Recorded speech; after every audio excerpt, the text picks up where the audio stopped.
Meus queridos irmãos, eu com muita alegria me dirijo a vocês cumprimentando na paz do Senhor Jesus. E eu quero aproveitar o ensejo que todos estão colocados de pé para abrirem suas Bíblias. Vamos ler apenas versículo no último capítulo da epístola do apóstolo Tiago, que é o capítulo 5.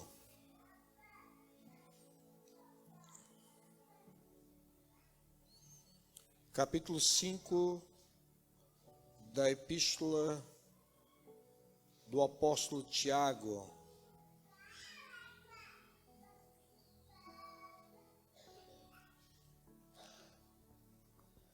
Versículos 17 e 18. Glória a Deus. Todos que encontraram podem dizer amém? Nos diz assim a santa palavra do Senhor. Elias era um homem sujeito às mesmas paixões que nós e, orando, pediu que não chovesse. E por 3 anos e 6 meses não choveu sobre a terra. E orou outra vez, e o céu deu chuva, e a terra produziu o seu fruto. Amém. Esse texto que eu acabei de ler para os irmãos é um texto que vem me incomodando já há algum tempo, porque eu tenho ministrado em alguns lugares sobre esse tema, porque vemos uma similaridade muito grande com os dias atuais, mais ou menos, que estamos vivendo. E vemos que, voltando ao livro de Reis, onde aconteceu esse fato, no meio de uma crise espiritual sem precedentes na história do povo de Israel, e para que os irmãos possam entender um pouco, a situação onde ocorreu esse fato, esse evento, quando os filhos de Israel, sob a liderança de Moisés, chegaram até as fronteiras de Canaã, e Moisés foi proibido de entrar, porque ele desobedeceu a uma ordem que Deus havia dado, e que custou a ele a entrada em Canaã. Quando Deus disse para ele falar a rocha, ele tocou na rocha. E isso custou a entrada dele. E ele, como todos os israelitas, queria tanto entrar em Canaã, depois de um período que ele ficou 40 anos no Egito, como príncipe, onde se formou, vou usar o termo atual, se formou na melhor universidade da época, porque o Egito era o berço, foi o berço da gramática, foi o berço da arquitetura, foi o berço da medicina. Apesar que os fenícios, que é hoje os libaneses, detêm o título de os grandes inventores da navegação, mas foram os egípcios os primeiros a navegarem. E a história arqueológica prova isso, de que os egípcios, pelo fato de ter o rio Nilo ali, e que deságua ali no mar Mediterrâneo, eles construíram algumas das primeiras embarcações que se tem conhecimento, mas foram os fenícios, os libaneses, que aperfeiçoaram isso. Mas foi lá nesse berço, considerado na época de Moisés, a maior potência que tinha no momento, como é os Estados Unidos hoje, militarmente e economicamente. O Egito era a maior potência da época. E Moisés foi criado nesse ambiente, neste lugar, sendo adotado pela filha de Faraó, e recebeu o título de ser filho da filha de Faraó, ele teve todos os privilégios que os príncipes egípcios tinham. Mas os irmãos sabem da história, que aos 40 anos ele descobriu as suas origens, resolveu rejeitar, abdicar de continuar como príncipe até chegar a ser o faraó do Egito. Mesmo que o faraó Sete tinha o seu filho Ramsés como seu sucessor, mas Flávio Joséfo conta que a intenção do faraó Sete, que era o faraó da morte dos primogênitos, dos filhos de Israel ali, quando mandou lançar as crianças no rio Nilo, todos os filhos do sexo masculino teriam que ser jogados no rio. Ele tinha a intenção de colocar Moisés como o seu sucessor. Muito bem. E Moisés, descobrindo isso, passou então ao lado oposto do que ele era, do que ele estava. E teve que fugir. E ficou 40 anos lá no deserto de Midian. Casou com a filha de um sacerdote. Midian era um dos filhos que Abraão teve com a sua segunda esposa após a morte de Sara. Ele casou com Quetura ou Setura em outras versões. E teve mais ou menos 5 filhos, e entre eles teve Midian. E Jetro era da linhagem de Abraão, de Midian. Depois dos 40 anos ali, cuidando de ovelhas, com 80 anos, Moisés recebe a visita do Senhor, que lhe incumbe de poder libertar os filhos de Israel. Os irmãos sabem disso. E após com 80 anos de idade, Moisés ficou 40 anos com os filhos de Israel no deserto. E com a idade de 120 anos, ele não pôde entrar em Canaã. Aí volta onde eu queria trazer para os irmãos. Ao ponto dele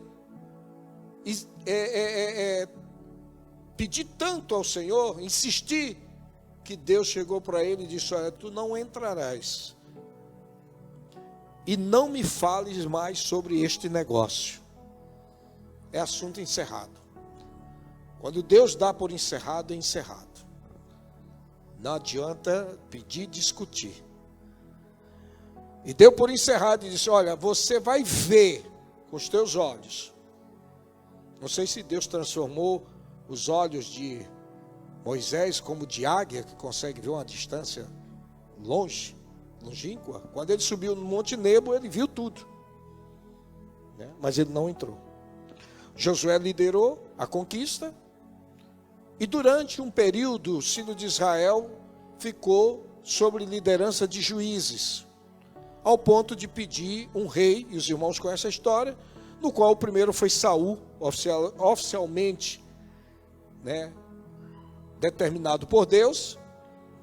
E depois disso, quando Deus rejeitou Saul, veio Davi, conhece bem a história, e disse que Davi veio Salomão como substituto. E Salomão era filho de Davi com Betseba, aquela mulher que era a mulher de Urias, que Davi caiu com ela em pecado, em adultério, e o filho morreu. Mas diz a Bíblia que quando ela engravidou de novo, ela engravidou de Salomão, e diz a Bíblia, Deus o amou a criança, e foi ele escolhido para ser o substituto. E ao ser o seu substituto de Davi, os irmãos conhecem a história de Salomão, e perto do fim da vida dele, Deus então falou que o reino seria dividido. É aonde eu quero chegar.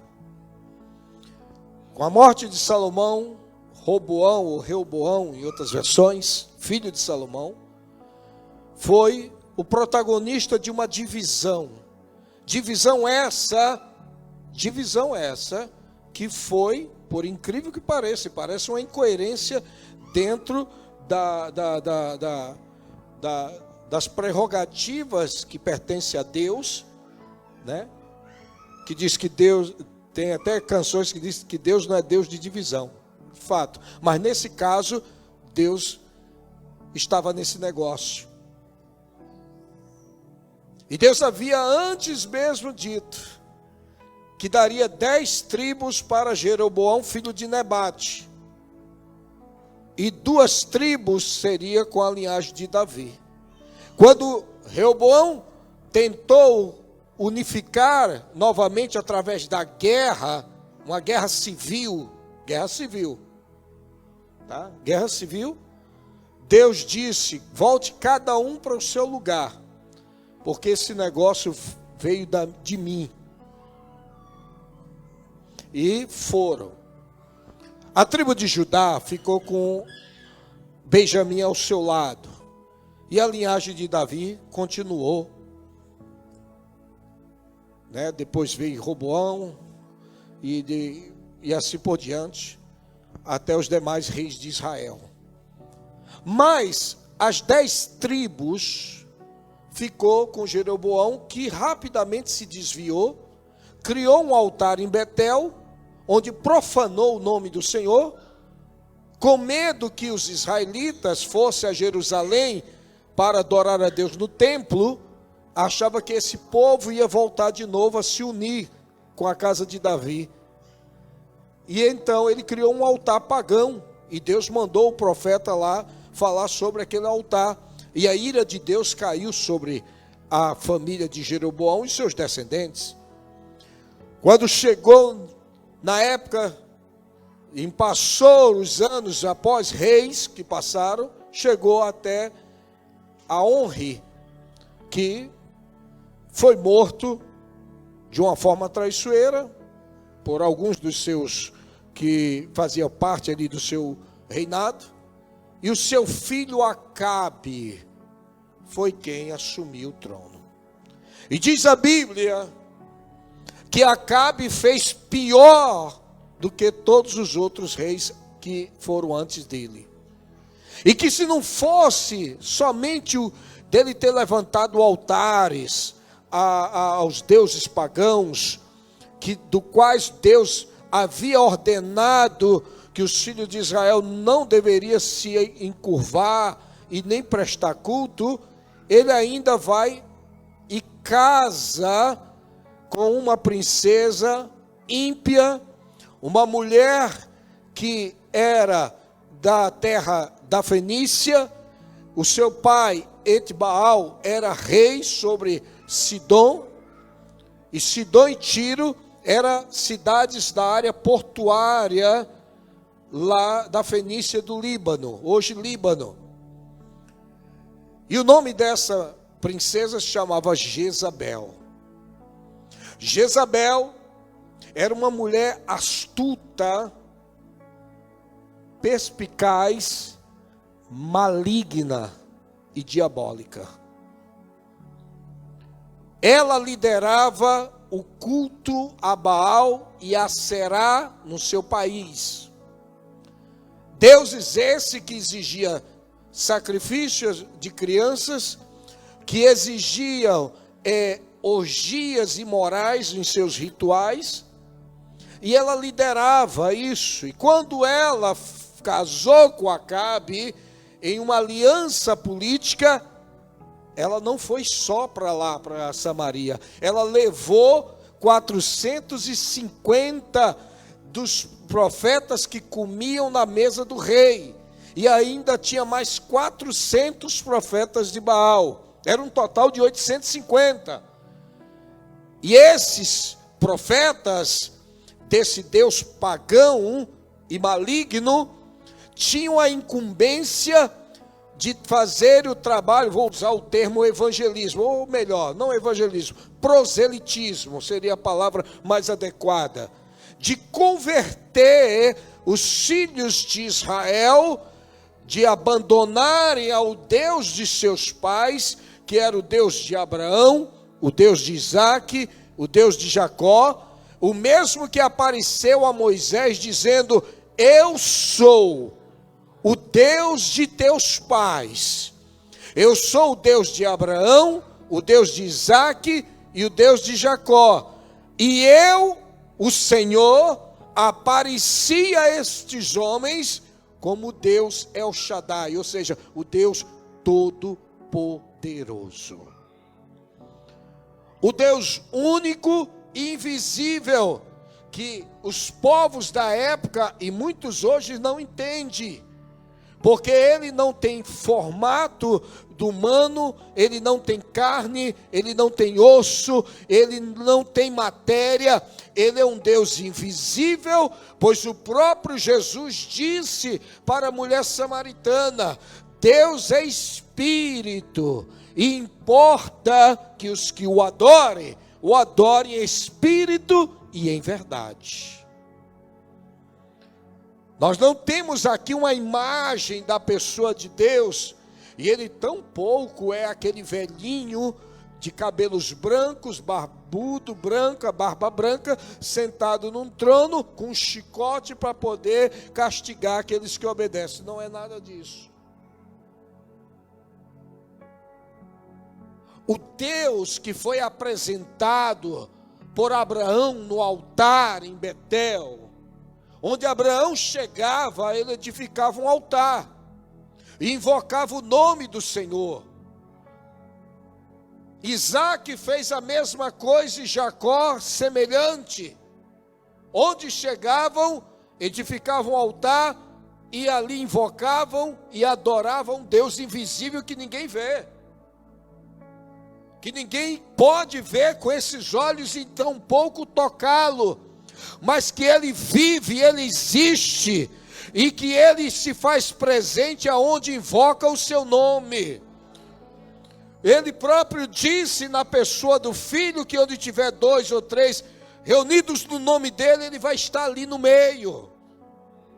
Como é que Deus está nesse ambiente, desse hotel, aqui nesta sala, que no momento em que cultua aqui se torna um santuário, é consagrado, e ele está espalhado em todo esse planeta Terra, que é imenso, onde centenas e milhares de cultos estão sendo realizados neste momento, não só nos Estados Unidos, como aqui vizinho ao Canadá, no México, no Brasil, na América Central, na América do Sul, na Europa, na Austrália, na Oceania, na Ásia, aonde existe grupos de pessoas que crêem nele, que o aceitaram como Senhor e Salvador, estão reunidos de alguma forma, em templos, em salas, em residências, em túneis, debaixo da terra, em lugares escondidos, em florestas, como na Amazônia, onde eu estive lá ministrando e morei por 5 anos fazendo missões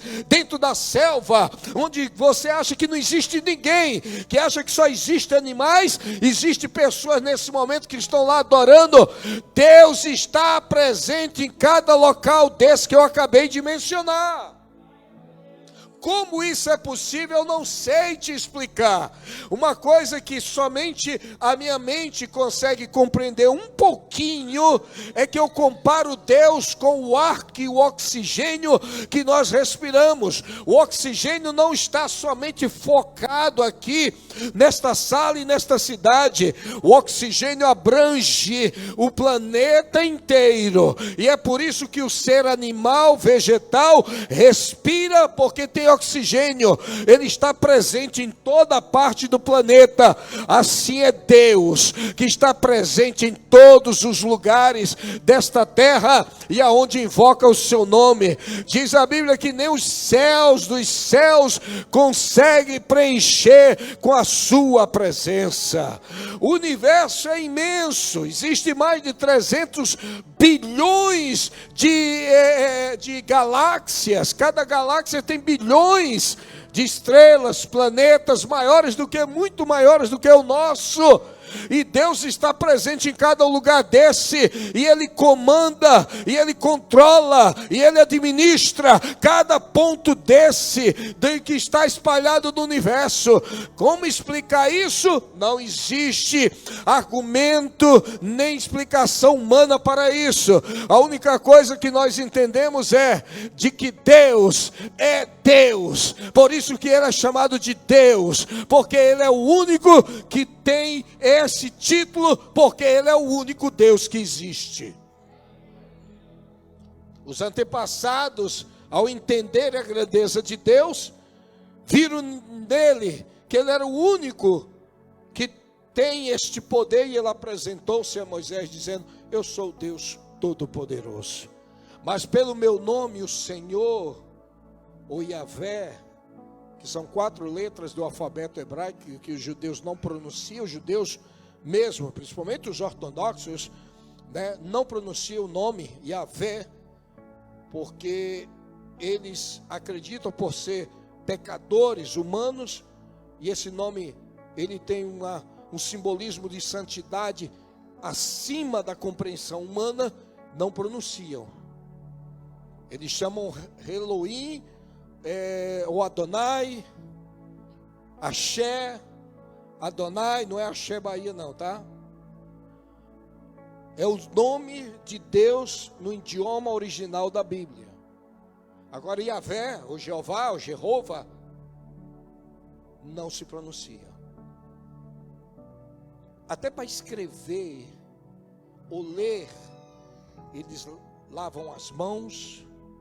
Seria hoje como se usar o álcool gel para poder tocar nos pergaminhos, porque para eles aquilo é sagrado, sagradíssimo. Muitas das vezes a gente vai levando as coisas. Eu até peguei esse hábito. Quando eu vou para o meu escritório estudar, analisar, agora eu estou lavando, estou pondo álcool gel. Porque a gente pega em tanta coisa, e eu estou pegando nas escrituras. Entendeu, irmãos? É como um sinal de reverência. Elias sabia quem era este Deus. E surgiu num momento crítico em que a vida espiritual do povo estava em decadência, e moralmente mais ainda. Chega esta mulher, casa com o rei de Israel, para piorar mais ainda a situação. Porque ela trouxe consigo um contingente de falsos profetas para difundir a doutrina baalista, para poder fazer com que o nome do Senhor fosse varrido, banido da terra de Israel.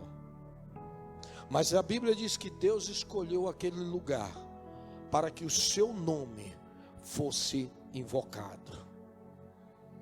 Ela mandou perseguir todos os profetas do Senhor, ao ponto de exterminá-los quase todos.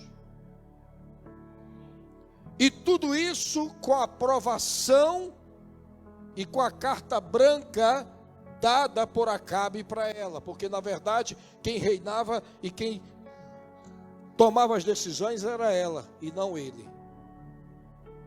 Ele era apenas um fantoche, era apenas uma marionete na mão dela. Tal era o poder de influência daquela mulher. Elias chegou e se apresentou e disse: por causa de tudo isso que está acontecendo, faltará chuva na terra durante 3 anos e 6 meses, até que eu diga novamente. E Elias, e ele foi para o ribeiro, chamado ribeiro de Querite, e os corvos trazia para ele ali carne, né? Pão e carne.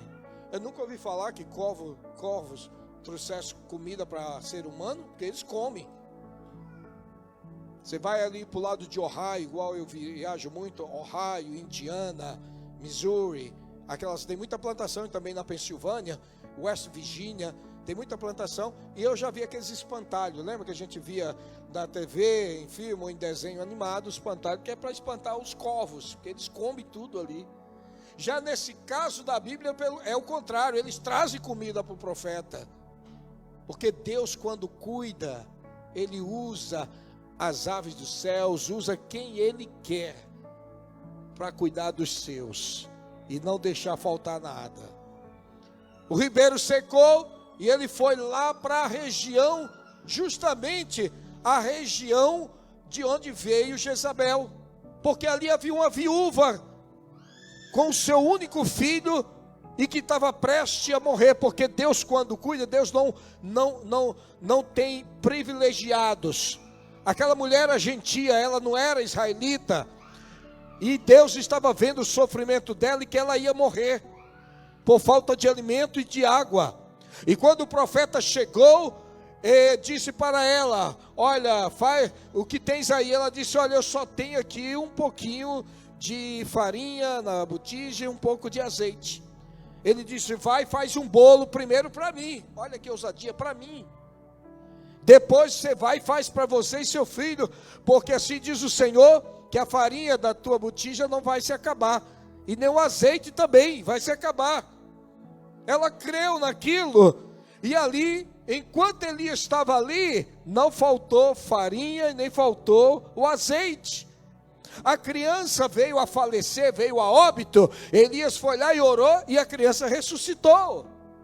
Chegou a hora de voltar para a terra, e Deus havia dito: agora é a hora de apresentar. Acabe havia mandado soldados e um contingente de pessoas à busca de Elias. Elias era uma pessoa que não se encontrava em parte alguma, porque o Espírito do Senhor é onde eu costumo dizer, nas minhas mensagens, nos meus ensinos, é onde havia o teletransporte que os cientistas querem fazer. Na Suécia conseguiram transportar um objeto de um canto da sala para o outro lado. Eles conseguiram fazer, sumir ali e aparecer do outro lado. Agora, ser humano ainda não foi feita essa experiência. Talvez esteja fazendo em animais para ver se dá certo. Porque decompor, né, vamos dizer, desfazer o corpo, essa matéria, desaparecer de um canto para ir para outro, é coisa de ficção científica. Mas os cientistas estão trabalhando nisso. Mas Deus fez isso acontecer. E Ele faz. Elias desaparecia. Tá bom? Ele sumia, pastor. De repente o homem se apresentava dentro do palácio. Como é que aquele homem entrava? Sem ninguém ser visto e procurado ainda. Seria como dizer, procurado pela polícia, pelo serviço secreto do governo. E ele se apresentava. E ao mesmo tempo ele entregava a mensagem e desaparecia. Ninguém sabia. Quando ele foi se apresentar, ele encontrou Obadias. E Obadias disse: és tu, meu senhor Elias? Ele disse: sou eu. Vai, Elias disse para Obadias: vai, diz ao teu senhor, eis que aqui estou. Aí Obadias: em que pequei eu ao Senhor, para que me mandes a matar a minha, que Acabe e venha me matar? Aí Elias disse: por que teme tanto? Você teme tanto em levar a minha mensagem, o meu recado para Acabe? Aí ele disse: porque me apartando eu de ti, o Espírito do Senhor te leva e não sei para onde. Olha aí. E chegando eu e dizendo: eis Elias, e ele não te vendo, me matará. Por acaso não te falaram o que foi que eu fiz quando Jezabel encabeçou uma campanha contra os profetas para exterminar tudo, e de como eu, numa cova, alimentei de 50 em 50, alimentei eles com pão e água? E agora tu vem e me diz assim: vai, eis aqui Elias, ele me matará. Aí Elias disse: pode ir, pode dizer para ele que eu vou estar aqui, eu não vou desaparecer. A prova de que Elias desaparecia. Você quer outra prova? Quer outra prova? Quando Elias subiu aos céus, não foi em cavalo não, tá? Em carruagem não. O povo diz que Elias foi levado numa carruagem, não. Ele foi num redemoinho. A carruagem veio, mas ele não foi na carruagem não. O redemoinho levou. E aí, quando Eliseu voltou com a capa de Elias, tocou no rio e atravessou, os filhos dos profetas estavam lá com os olhos, a gente diz lá no Nordeste, arregalados. Estava assim arregalado, olhando, cadê Elias, cadê Elias? Eliseu disse, o Senhor o levou, o Senhor o levou. Aí os filhos do profeta disse, olha, manda 50 homens valentes que vá procurar Elias, porque pode ser que o Espírito do Senhor levou ele para algum lugar. Ele disse, não vai, porque eu vi na hora que o Senhor o levou. Ou seja, o Senhor levou para os céus e ele nunca mais voltará a essa terra como antes. E de fato, só veio aparecer na transfiguração de Jesus junto com Moisés. Tá? Foram os dois arrebatados, Enoque e Elias. Foram os únicos que a gente tem conhecimento de arrebatados. Levado aos céus, porque Filipe foi arrebatado depois que orou ali pelo etíope de Candace, que se converteu ali, e no rio batizou ele, e Filipe desapareceu, e veio aparecer lá em Jope, ou seja, mais um teletransportador, foi para lá, de Jeová, amém? Transportou ele para lá, e isso é uma prova do que está prestes para acontecer com a igreja de Cristo. Você sabia que, segundo as promessas das Escrituras, crianças, jovens, povo de um modo geral, que está preparado, vão desaparecer. E tem mais, vai ter pais que não vão desaparecer. Por causa, não sei, da sua vida com Deus, os seus filhos vão sumir mesmo, vão desaparecer. Na hora do arrebatamento da igreja, o corpo, essa matéria física vai ser transformada em um corpo imortal. Eu costumo dizer para todos, medite no que está para vir. Não medite no que está para ver agora, na vida atual. Pense no que está preparado para aqueles que hão de herdar a vida eterna. O corpo hoje, nesses dias agora que estamos vivendo, eles estão, como usaria a palavra, eles são alvos fáceis de doenças, de enfermidades, né, que pode e tem levado muita gente a óbito, principalmente depois da pandemia, provou que o ser humano, ele é frágil e ele não tem o poder sobre o seu corpo, sobre a sua saúde e sobre a sua vida. Até grandes e poderosos temeram, ficaram com medo de morrer, porque sabe que a morte, ela está batendo nas portas a todo momento. O ser humano, ele foi feito sim para viver eternamente, mas por causa do pecado trouxe não só a morte física do corpo, mas a morte espiritual. Mas para nós que estamos dentro da palavra, que cremos neste livro, porque parece que muita gente até critica e usa de humor contra os que crêem nisso, porque eles não sabem o que nós sabemos.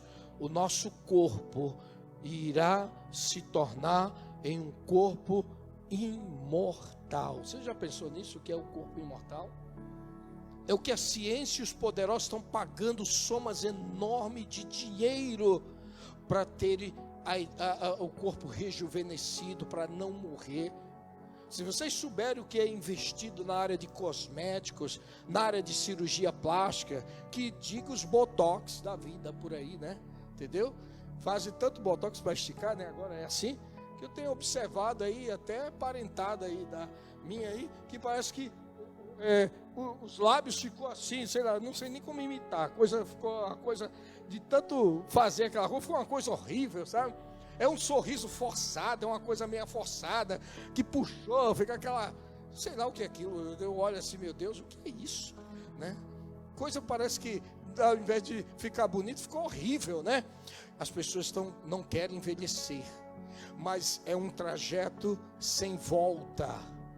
Mas a Bíblia fala para aqueles que crêem, que haveremos de nos revestir de um corpo imortal e eterno, que nunca mais irá envelhecer, nunca mais será suscetível à enfermidade e à doença nenhuma.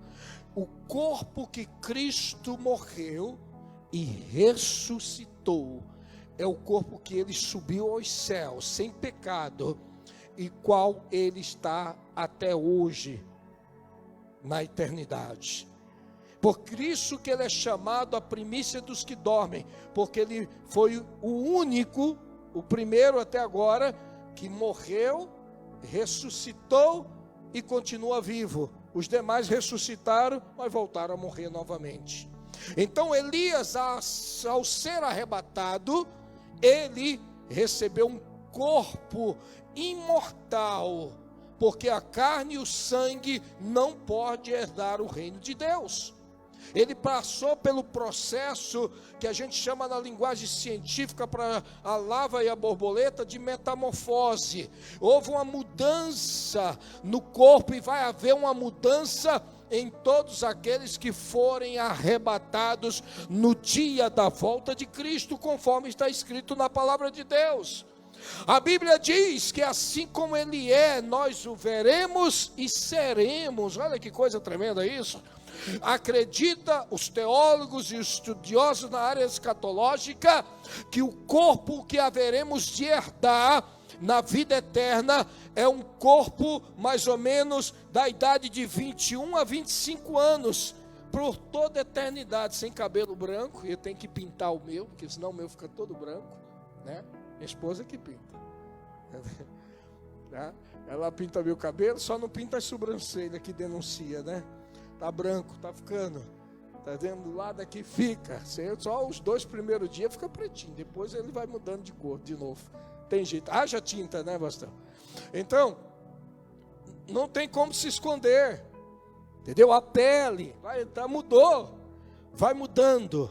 Mas já imaginou você ficar com a aparência de 21 ou 25 anos por 10 mil anos? Por 1 milhão de anos? Por uma eternidade? As pessoas não param para pensar nisso, pastor. Por quê? Porque nos dias atuais não se pregam mais sobre isto. Então, quando Elias entendeu isso, e ali ele estava e desafiou aqueles profetas de Baal, querendo trazer o povo de volta a reconciliar-se com Deus, quando aquele altar que vocês conhecem a história, tanto ele como os profetas de Baal fizeram, os profetas ficaram pedindo, clamando e nada aconteceu.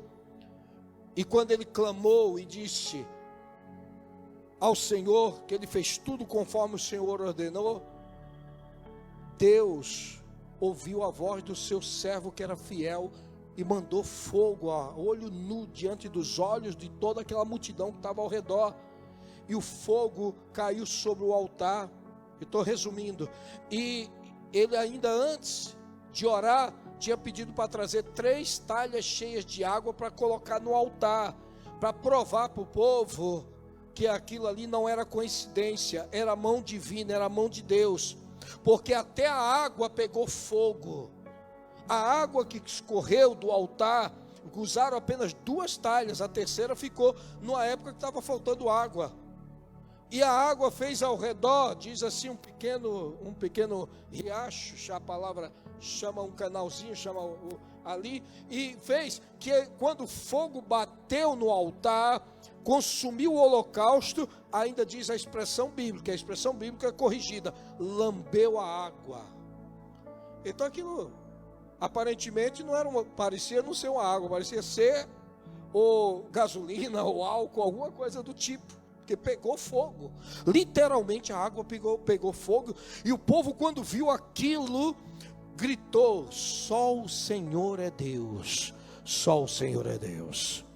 E depois veio a chuva, e então Elias mandou matar os profetas de Baal, matou todos eles, e Jezabel então mandou uma mensagem para ele: faça os teus do jeito que você quiser, se amanhã por essas horas não farei eu contigo o que fizesse com os profetas de Baal. Ameaçou ele de morte.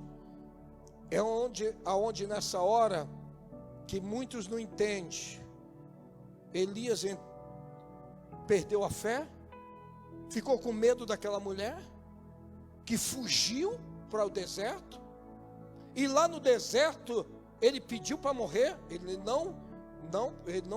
não foi tirar a vida dele, como alguns dizem por aí. Não, ele pediu ao Senhor: basta-me, tira a minha vida, Senhor, leva-me, que eu não sou melhor do que os meus irmãos. Aí o Senhor, ele dormiu, o Senhor vai e manda o anjo: levanta e come. Tinha lá comida para ele, água e pão. Comeu, voltou a dormir. Novamente o anjo chamou: come e bebe, porque a jornada é muito grande para ti. Ele saiu de onde ele estava até o Monte Horebe, que era o monte de Deus, onde Moisés teve um encontro com o Senhor. E lá, quando ele estava ali no meio, houve um terremoto, houve um vento, houve um fogo, mas Deus não estava em nenhum desses. E ele na caverna ali, o Senhor perguntou com uma voz suave: que fazes aqui, Elias? E ele disse: eu tenho sido extremamente zeloso ao Senhor, em que mataram os teus profetas à espada, só eu escapei, e agora procuram tirar a minha vida. Aí Deus disse: vai, volta, unge a Azael rei sobre a Síria, a Jeú unge a rei de Israel, e a Eliseu, filho de Safate, de Abel-Meluá, ungirás profeta em teu lugar. Agora saiba de uma coisa: eu reservei 7.000 joelhos que não dobraram a Baal e nem o beijou. Então Deus sabe quem são os remanescentes, quem ainda ora, quem ainda busca, quem ainda serve a Deus, quem ainda confia nele. Temos hoje um número grande de cristãos no Brasil, em vários lugares, mas só Deus sabe quem são os verdadeiros adoradores que estão buscando a sua presença. E dali Elias saiu fortalecido, visto que não era só ele que estava ali, mas Deus sabia que havia 7.000, que 7 é o número de Deus, é o número da perfeição, 7.000 que não se encurvaram. Então, que nós que estamos aqui nesta noite, possamos ser um desses 7.000 que estão aí espalhados, buscando a presença do Senhor, amém? Sujeito como qualquer um de nós, Elias era, mas a diferença é que ele estava em comunhão com Deus. Por isso que a Bíblia diz que conheçamos e prossigamos em conhecer o Senhor. Busque ao Senhor enquanto se pode achar, invocai-o enquanto ele está perto. Quando você pensa que você está sozinho, numa luta, numa batalha, seja ela espiritual, seja ela física, seja ela material, do que seja, saiba que você não está só. Deus está cuidando de você. Deus cuida no seu deitar, no seu levantar, até no sono durante a noite Deus está cuidando, porque Ele cuida daqueles que confiam nele. Amém? Guarde esta palavra no seu coração e creia que mesmo nos dias obscuros e difíceis que nós estamos vivendo, Deus está cuidando da sua igreja. E digo mais, isso vai ficar para uma outra mensagem, numa outra oportunidade. Os dias que estamos vivendo esse ano de 2023, eu não sou aqui profeta, nem tampouco eu sou do tipo que vou pregar perspectiva de prosperidade para o povo. Não, os dias que estamos vivendo são dias maus mesmo, e é hora de se aproximar de Deus o mais rápido possível. Este ano está programado 2 eclipses do sol, uma em abril e outra em outubro, e parece que coincide com o calendário judaico, igual às 4 luas de sangue que aconteceu em 2000 e eu não me lembro agora, acho que foi perto do nascimento do David, 2000 e pouco, 12 por aí, quando houve em 2 anos seguidos 4 luas, né, de eclipse lunar, uma em abril, outra em abril e outra também em outubro, que deram justamente nas festas da Páscoa, judaica e outra na festa dos tabernáculos dos judeus. No ano seguinte se repetiu a mesma coisa. No calendário hebraico se deu na Páscoa e outra na festa dos tabernáculos. E agora a eclipse do sol, que será total, vai dar em abril também, que é na época da Páscoa judaica, e outra em outubro, que é na época dos tabernáculos. Para os judeus, a eclipse lunar representa um mau presságio para os judeus. Eles entendem que algo vai vir contra eles. Mas quando existe um eclipse do sol, é um mau presságio para os gentios, ou seja, para o resto do mundo. Há uma guerra em andamento. Há uma economia em colapso no mundo inteiro. Há uma revolução em vários países. E que eu diga agora o nosso país, que está praticamente quebrado. Entendeu? O que vem por aí, pastor, é abundância, é prosperidade, é bonança, é tempos de paz. Se engana quem vende para você essa fantasia, porque isso não vai vir não. E eu não sou pregador sensacionalista não, eu falo o que estou vendo pela palavra com o que está acontecendo aí afora. É hora de nós observarmos o que está acontecendo e entendermos o que 24 de Mateus diz: quando vides estas coisas acontecer, erguei a vossa cabeça, porque a vossa redenção se aproxima. O objetivo da nova ordem mundial é implantar um governo único e centralizado, e uma economia centralizada e um poder bélico centralizado. Para isso, eles precisam destruir com a economia americana, principalmente, fazer com que o dólar deixe de ser a moeda principal de comercialização internacional, e parece que estão conseguindo isso aos poucos. Só Deus sabe o que está reservado para o mundo neste ano de 2023, mas uma coisa é certa: sede firmes e constantes, sempre abundantes na obra do Senhor, sabendo que o vosso trabalho não é vão no Senhor. A igreja, ela pertence a um dono, e esse dono é Jesus Cristo, que deu a sua vida por ela. Ele guardará, Ele estará com ela, Ele a protegerá e Ele pelejará por ela. Amém? Que Deus abençoe a todos, no nome de Jesus.